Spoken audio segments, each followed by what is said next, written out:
Amanda Plasse was a lovely young lady from Massachusetts, USA.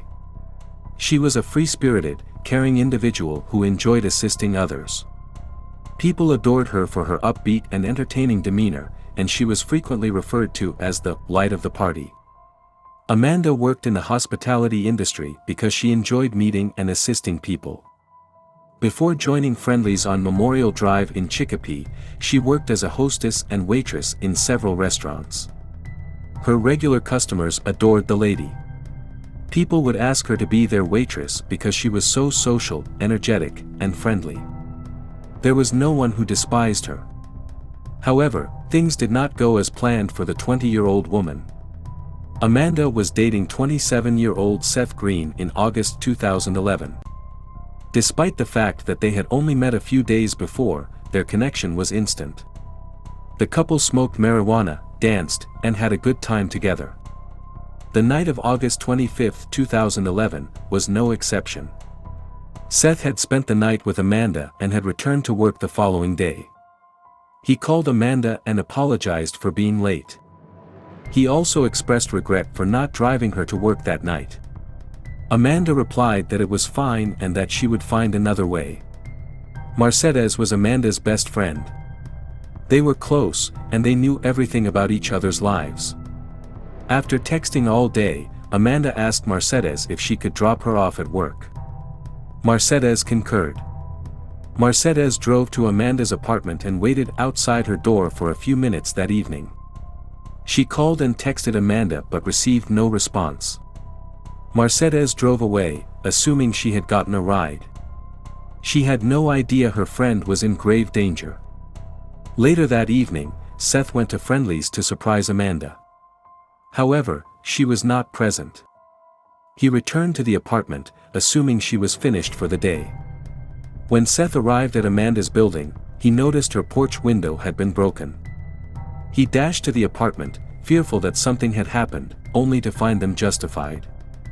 Seth first noticed some red marks on the kitchen counter. He didn't give it much thought because he assumed it was an accident caused by Amanda's painting. But then Seth noticed Amanda covered in blood on the floor. He was terrified because he knew he was wrong. Seth attempted to give Amanda CPR, but it was too late. Seth dialed 911, exhausted and terrified. Soon after, the police arrived and found Seth shaking and crying.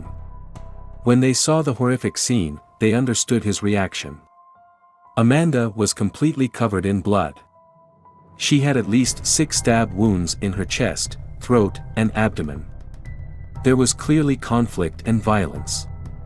Amanda's DNA was extracted, as well as a palm print from the broken window and bloody footprints from a pair of Nike Air Max shoes. Seth informed the police about a missing knife and marijuana packets while gathering evidence and information.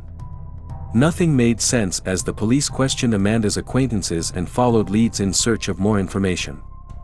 Seth passed the polygraph test and proved his innocence. Several others had convincing explanations. The case was quickly becoming cold. The police took a long time to get to each contact, which irritated Amanda's family. They did not, however, give up. The family organized local events to raise awareness about the case. The promotion also kept the investigation going. One of Amanda's ex-boyfriends provided critical information. He claimed Amanda's apartment had been broken into multiple times. He also informed the cops that Amanda suspected a young Puerto Rican man whose name began with a D. Amanda desired a peaceful resolution to the situation. She knew this man and preferred to speak with him first. Amanda attempted to bring up the break-ins during their meeting. She told him about a neighbor who saw him breaking into her apartment after he dismissed them. She also politely requested that he return her belongings, but the man became offended and left. The police had no idea who the Puerto Rican was at this point. However, 2 years after Amanda's death, a district attorney discovered a clue. While reviewing the crime photos, the attorney came across a whiteboard with a note that read, "Dennis arrived on the 11th of August 2011. Dennis, the Puerto Rican's name, was now known to the cops. However, no one knew anything about him. As a result, the police used Amanda's phone records and neighborhood information to track down the suspect. Initially, police identified two men who matched Dennis' description. They both had prior records. However, one of them was white, and the cops found no evidence of him contacting Amanda. Dennis Rosa Roman was the second person found by the police. He was a Hispanic man who lived near Amanda's apartment with his Spanish girlfriend and a child. Despite the fact that Amanda's ex did not recognize Dennis Rosa, the cops were convinced he was their man. For additional proof, the police checked Amanda's phone records. Amanda and Dennis had communicated 9 times on July 28, 2011. Dennis had called Amanda 4 times, and Amanda had called Dennis 5 times. Dennis was apprehended by police in Westfield, Massachusetts. Dennis refused to come to the station for a casual conversation when they invited him. He was extremely agitated and nervous. Dennis was questioned by police about his relationship with Amanda. Dennis admitted he knew Amanda from Chicopee, but he hadn't seen her in a few years. That's because Amanda had been dead for a few years. The police station received a phone call from Dennis a few days later, on November 1, 2013.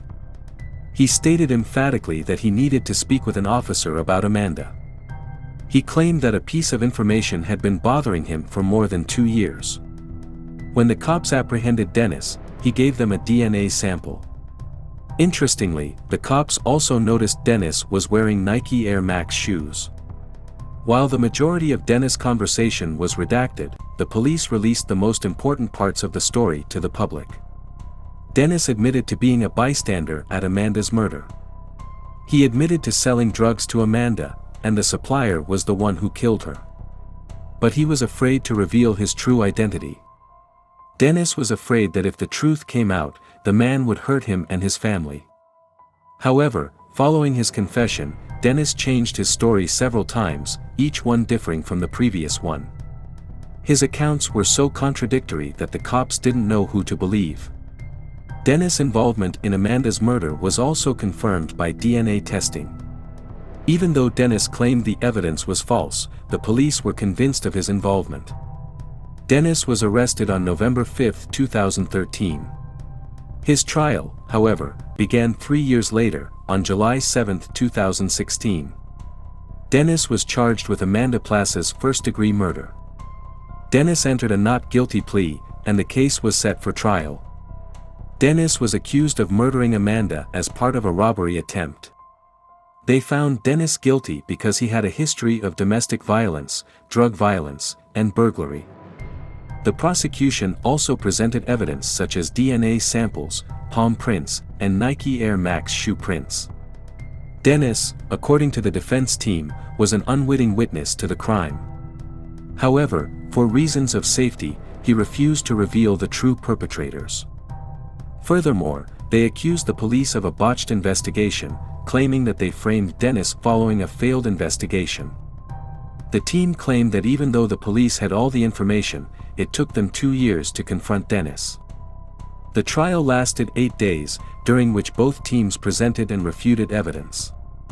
Finally, the jury found Dennis guilty, and the judge sentenced him to life in prison without the possibility of parole.